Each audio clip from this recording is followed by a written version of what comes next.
ngegebek bisnisnya dari klien-klien kita. Nah, penasaran kan? Kali ini kita mau grebek klien yang mana? Yuk ikutin konten kita.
Channelnya Sudi Jaya Group. Nah, hari ini adalah hari dimana aku grebek bisnis dari klien-klien kita yang udah pernah beli mesin-mesinnya kita.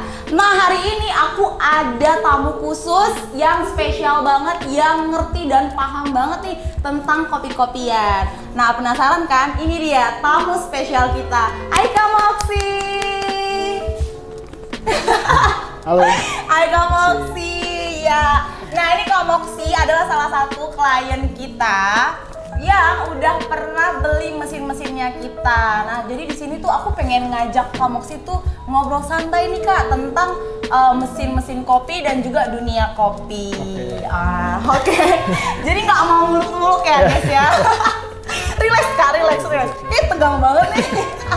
Nah, jadi yang pertama nih kita ngobrol santai aja ya Kak ya. Jadi aku tuh pengen bahas nih tentang dunia kopi, apalagi kan zaman sekarang kita lihat kalau dunia kopi tuh kayaknya udah makin besar ya Kak ya, khususnya di Indonesia gitu. Apalagi kita lihat nih zaman sekarang anak-anak milenial tuh banyak banget kan teman-teman, udah gaya hidupnya sekarang ngopi nongkrong gitu ya nggak Kak? Iya betul. Benar. Nah, aku ada beberapa pertanyaan nih buat Kak Moxi dan semoga dijawab ya dengan relax aja, kita ngobrol santai aja. Oke, jadi yang pertama nih Kak, aku pengen nanya, bisa ceritain nggak sih sedikit tentang fume nih? Aku kan nggak tahu nih gitu kan, aku pengen tahu nih gimana sih cara pengucapan fume atau fume atau apa nih? Cara bacanya nih, aku kurang tahu nih. Bacanya fume. Oh, fume ya? Iya, fume. Fume, oke. Nah, untuk fume sendiri ini tuh udah berdiri dari kapan Kak? 2019. Oh, 2019. Ya, dari 2019. Oh, berarti udah cukup lah ya, udah cukup. Nah, awalnya itu cafe doang atau udah langsung roastery gitu Kak? Pertama itu di roastery-nya aja sih kita jalan. Oh, roastery-nya aja. Emang kita juga supply buat kayak kafe-kafe, kedai-kedai kopi gitu. Terus berjalan 1 tahun ya kurang lebih, baru kita mulai buka coffee shop-nya. Oh, nah untuk coffee shop-nya di mana Kak? Yang sekarang cabang ada 2, ada di Kemang sama sekarang di Kertanegara. Oh, Kemang ada ya? Kemang ada. Oh, oke. Berarti di sini selain ada roastery-nya ada kafe-kafenya juga buat Betul. nongkrong-nongkrong. Oke. Terus yang baru lagi ini ada ramen gitu. Oh, nah buat teman-teman, nah selain fine dining juga ternyata Fume ini tuh baru buka banget ramennya ya Kak. Yeah. Jadi kalau pengen makan ramen yang suka Jepen bisa kesini ya Kak ya. Betul. Selanjutnya nih pertanyaan yang kedua nih Kak. Nah selama pandemik ini kerasa nggak sih dampak, apalagi khususnya buat anak-anak roaster gitu kan? Berdampak banget sih nggak sih penjualan di Fume ini? Sebenarnya berdampak banget ya sebenarnya. Oh, Karena kan banyak juga dari klien-klien kita tuh yang tutup juga jadinya misalnya. Jadi untuk kita mulai supply juga berkurang. Oh berarti ada juga beberapa klien yang beli kopi-kopian ke kakak? Iya, karena kan emang dari awal kan kita bisnisnya di situ. Oh Iya. gitu. Aku kirain tuh kakak ngolah nih ngerosting kopi tapi buat cafe ini sendiri, Oh. buat coffee shopnya Ya, gitu. sekarang kan berlanjut. Sebelumnya kan belum ada kafenya, selama kurang lebih 1 tahun itu baru kita mulai buka kafe, ya udah mulai supply juga buat kafe sendiri. Oh gitu. Tapi oke nggak kak penjualan kopi-kopian keluar?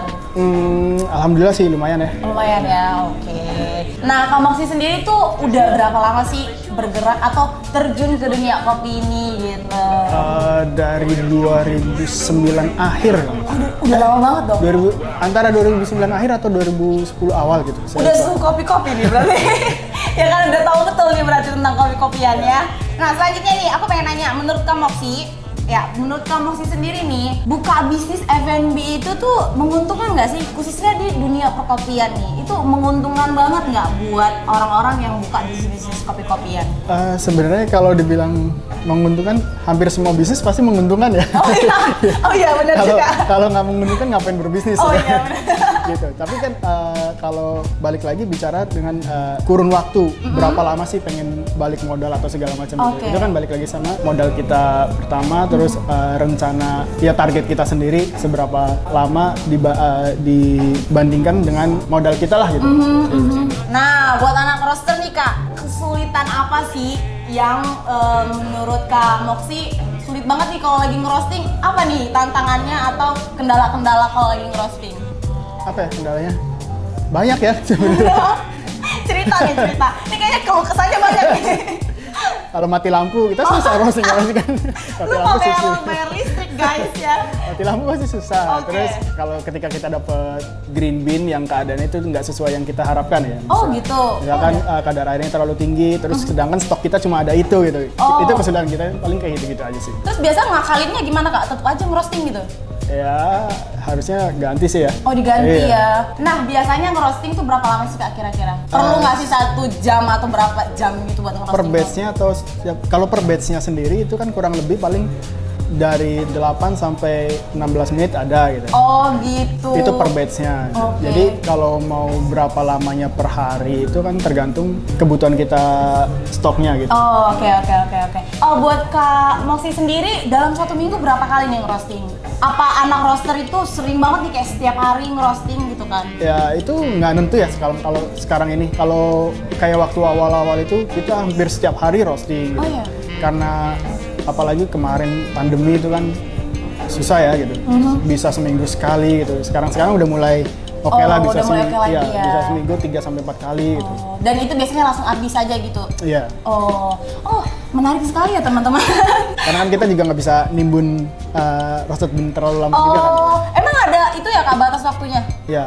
Oh ya, aku baru tahu loh. Kira-kira berapa lama tuh batas waktunya? Idealnya buat dapat rasa yang oke gitu kan optimalnya di 1 bulan kan. Oh. Kalau lebih dari 1 bulan kan rasanya kualitasnya udah menurun gitu. Oh iya ya. Oh berarti kopi-kopian itu ada batas kadaluarsanya Ya. juga ya? Oh. Bukan kadaluarsa ya. Sebenarnya masih bisa dinikmatin cuma kan dari kualitas rasanya tuh nggak optimal gitu. Oh, aku kira itu kayak ya udah kopi ya udah permanen gitu aja gitu loh. Enggak. Tetap enak gitu maksudnya. Penting nggak sih pakai mesin yang berkualitas oke? Misalnya, kayaknya mesinnya tuh mesin roasting harus yang dari luar negeri deh biar oke gitu. Itu ngaruh nggak sih ke rasa kopinya?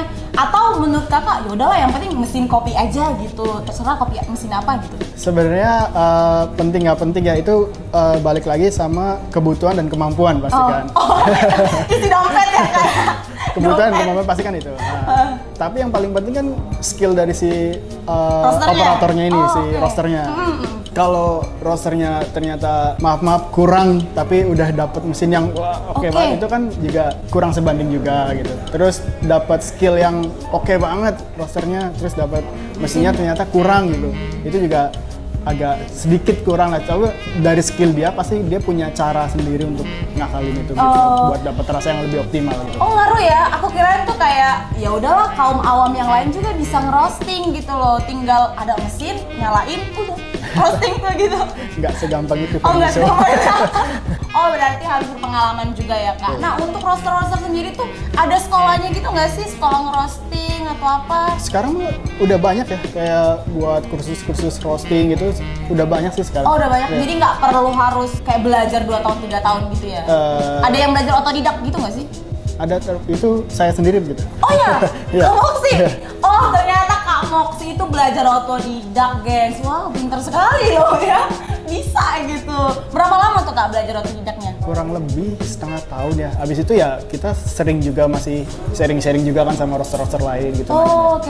Pasti ada tetap belajar. Sampai sekarang pun masa belajarnya masih ada gitu. Setengah tahun belajar tentang kopi-kopian, udah langsung tahu nggak sih kayaknya kan aku ngeliat tuh buat tahu nih kopinya udah matang apa belum dicium dulu nih Iya, gitu kan. Biasanya ngecium berapa kali tuh biar tahu nih, oh kayaknya udah oke nih kopinya nih. Enggak, Gitu. sebenarnya itu kayak waktu develop ya gitu. Itu kan kita nyium aromanya. Kita ngejar aroma yang kita mau tuh seperti apa gitu. Oke. Ketika aroma yang kita mau itu udah dapet, ya udah kita keluarkan. Oke. Bukan lihat itu udah matang atau belum. Itu matang atau belum itu kan bisa dilihat dari kayak temperaturnya, terus waktunya gitu kan. Ada sendiri itu. Oh gitu. Nah oke, pertanyaan yang terakhir. Ih cepet banget kayaknya mau habis aja nih pertanyaannya. Kayaknya cepet banget nih habis pertanyaannya. Nih sama halnya kayak orang-orang yang lain nih gitu kan. Apa sih harapan Kak Moxi sendiri buat bisnis film ini? Film ya? Bener nggak sih? Film. Buat bisnis film ini sendiri dan buat kita nih kliennya, harapannya gitu. Harapannya ya pasti sama-sama ya, kayak Vium, SJ Global Indo. Yes. Pengennya ya kita makin besar lah, terus Amin. makin bermanfaat pastinya kan. Terus makin mengkopikan Indonesia ini, ya syukurnya bisa sampai internasional Ya, lah. amin. gitu. Amin Internasional. loh teman-teman. Bermanfaat banget lah pokoknya buat orang-orang. Oke, aduh makasih banyak loh Kak. Thank you so much Kak Moxi. Sama-sama. Semoga Kak Moxi sukses terus. Amin. Makin meroket lagi karirnya di bidang kopi-kopian ya. Siapa tahu abis ini buka bisnis lebih banyak lagi. Terus Amin. kita dapat gratis kopi lagi guys. Oke, thank you Kak Moxi. Sama. Sampai ketemu di konten berikutnya. Bye-bye guys.